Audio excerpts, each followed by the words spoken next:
This Miami Beach mansion costs $38.5 million, but it's been sitting on the market far longer than expected.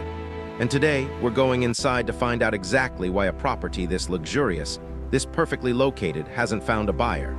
Stick around because the reason might surprise you. Welcome back to the channel. If you're new here, we explore the world's most expensive real estate, breaking down what makes these properties worth tens of millions of dollars, and sometimes what makes them not worth it. Today's feature is a stunning Miami Beach mansion listed at $38.5 million. On paper, it's got everything: ocean views, cutting-edge design, celebrity neighbors. But there's a problem. It's been on the market way longer than properties in this price range typically stay. So what's going on? Let's dive in. Let's start with the obvious. This home is beautiful.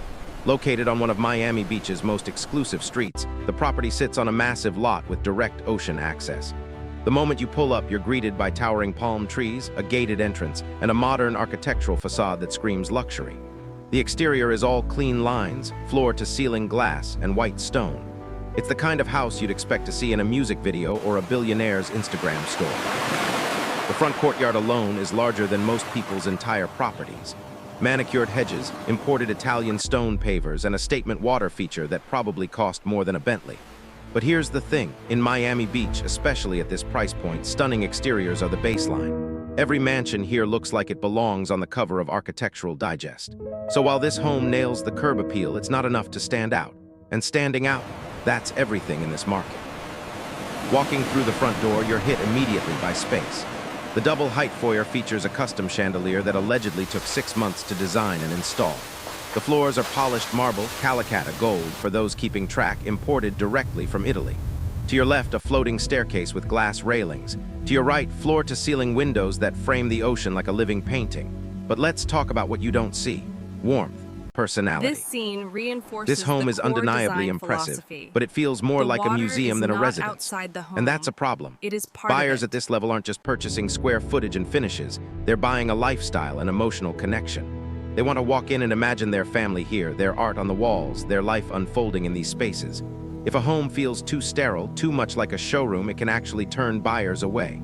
And this entrance, while gorgeous, feels cold. Moving deeper into the home, we enter the main living area. This is where the property really tries to flex. We're talking about a completely open floor plan, seamlessly connecting the living room, dining area, and kitchen. The ceilings here are 14 feet high. The windows, motorized of course, disappear into the walls at the touch of a button, erasing the boundary between indoors and out. The living room is anchored by a custom linear fireplace and furnished with pieces that look like they came straight from a high-end showroom. Which, let's be honest, they probably did. The dining area seats 12 under a sculptural light fixture that's definitely a conversation starter. And the kitchen, chef's dream. Meal appliances, 2 dishwashers, a wine fridge that holds over 200 bottles, and an island the size of a small car. But here's where things get tricky. Everything is too perfect. There's nowhere, no warmth, no sense that anyone actually lives here. It's staged within an inch of its life, and while that works for some buyers, others find it off-putting. They can't picture themselves here. It feels like a hotel suite, beautiful, yes, but temporary. And when you're asking someone to drop nearly $40 million, they need to feel at home. Upstairs, the mansion offers 6 bedrooms, each with its own en-suite bathroom. The master suite is predictably massive. We're talking about over 2,000 square feet dedicated to 1 bedroom. There's a sitting area, a private terrace with ocean views, his and hers walk-in closets that could double as boutiques, and a bathroom that's basically a spa. The bathtub is carved from a single block of marble. The shower has 8 body jets and a rain head that makes you feel like you're showering in a tropical storm, in a good way. There's even a sauna and a steam room tucked into the master bath. The other bedrooms are equally well appointed, though smaller. Smaller being relative when each one is still larger than most New York City apartments. Every room has ocean or garden views, custom built-ins, and lighting designed by a specialist who clearly understood the assignment. So what's the problem here? Honestly, not much. The bedrooms are a high point. They offer privacy, luxury, and that crucial emotional pull. If every part of this house felt like the master suite, it might have sold already. Now let's talk about the outdoor area, because in Miami, this is where properties live or die. This mansion has over 15,000 square feet of outdoor living space. There's a zero-edge infinity pool that seems to spill directly into the ocean. A full outdoor kitchen with a built-in grill, pizza oven, and bar seating. Multiple lounge areas, a fire pit, and a dock that can accommodate a yacht up to 80 feet. On paper, it's perfect, but in practice, the layout feels disjointed. The pool area is stunning, but it's not well connected to the indoor living spaces. The dock is impressive, but it feels like an afterthought, tucked awkwardly to the side rather than integrated into the overall design. And the landscaping, while lush, doesn't create the sense of private paradise that buyers expect at this price. Compare this to some of the other Miami Beach estates that have sold recently, and you'll notice a pattern.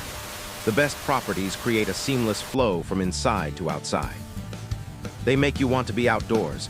This home has all the ingredients, but the execution feels a bit off. It's like a 5-star meal where the plating is slightly wrong. You can't quite put your finger on it, but something's missing. Let's run through the amenities, because at $38.5 million, you'd expect some serious toys. This home has a state-of-the-art home theater with seating for 12, a full gym with Peloton bikes and a Pilates studio, a wine cellar, a game room, and a smart home system that controls everything from the lights to the security cameras. Impressive? Absolutely. Unique? Not really. Here's the brutal truth. At this price point, every mansion has these features. Home theaters are standard. Gyms are expected. Smart home tech is baseline. So unless your amenities offer something different, a basketball court, a recording studio, a car museum, a rooftop helipad, they're not going to tip the scales. This home's amenities are great, but they don't set it apart. And in a market where several comparably priced properties are competing for the same small pool of ultra-wealthy buyers, being great but not different is a death sentence. Let's talk location. This mansion sits on Miami Beach's exclusive Venetian islands, specifically Lido Island. It's a prestigious address, no question. You've got celebrity neighbors, privacy, security, and some of the best water views in South Florida. And this is a big but, the Venetian Islands aren't the top-tier location in Miami Beach. That title belongs to Star Island, Hibiscus Island, or the ultra-exclusive Indian Creek Island, which is basically billionaire boot camp. The Venetian Islands are amazing, but they're a half step below the absolute pinnacle. For buyers in this price range, location isn't just about beauty, it's about status. They want bragging rights. They want to say they live on the most exclusive island, not just an exclusive island. And that perception gap might be costing this property millions in perceived value. Now we arrive at the elephant in the room, price. $38.5 million is a lot of money, even in Miami Beach. To justify that price, a property needs to be flawless. And while this home is beautiful, it's not flawless. Recent sales data shows that comparable properties on the Venetian Islands have sold for anywhere between $28 and $35 million. So at $38.5 million, this home is priced at the very top of the range, maybe even above it. Buyers at this level are incredibly sophisticated. They know the comps. They know the market. And if they sense a property is overpriced by even a few million, they'll walk away without blinking. Add in the fact that the home has been sitting on the market for a while and you've got a perception problem. The longer a property lingers, the more buyers assume something's wrong with it, even if there isn't. It becomes a self-fulfilling prophecy. So what would it take to move this mansion? A few things. First, a price adjustment. Dropping the price to somewhere in the 33 to 35 million range would immediately attract more serious buyers and signal flexibility. Second, staging adjustments. Bring in warmer furnishings, add personal touches, maybe even hire a lifestyle consultant to make the home feel lived in rather than staged. Buyers need to emotionally connect, and right now, that's not happening. Third, better marketing. Highlight what makes this home different. Maybe it's the dock, maybe it's the layout, maybe it's the proximity to South Beach nightlife. Whatever it is, lean into it. Don't just say luxury mansion. Say the only mansion on Lido Island with a private 80-foot dock and direct ocean views. And finally, patience. The market for $30 million plus homes is tiny.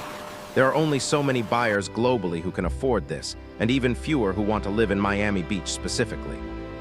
Sometimes it's just about waiting for the right buyer to come along. So there you have it, inside the $38.5 million Miami Beach mansion that hasn't sold. It's stunning, luxurious, and loaded with amenities. But between the pricing, the staging, the location perception, and the lack of a standout wow factor, it's been sitting on the market longer than expected. Does that mean it's a bad property? Absolutely not. It just means that in the ultra-competitive world of ultra-luxury real estate, being great isn't always enough. You have to be perfect. And this home, as gorgeous as it is, falls just short of that mark. What do you think? Is this mansion overpriced, or is it just waiting for the right buyer? Drop your thoughts in the comments below. And if you enjoyed this deep dive, make sure to hit that like button and subscribe for more luxury real estate breakdowns. Thanks for watching, and I'll see you in the next one.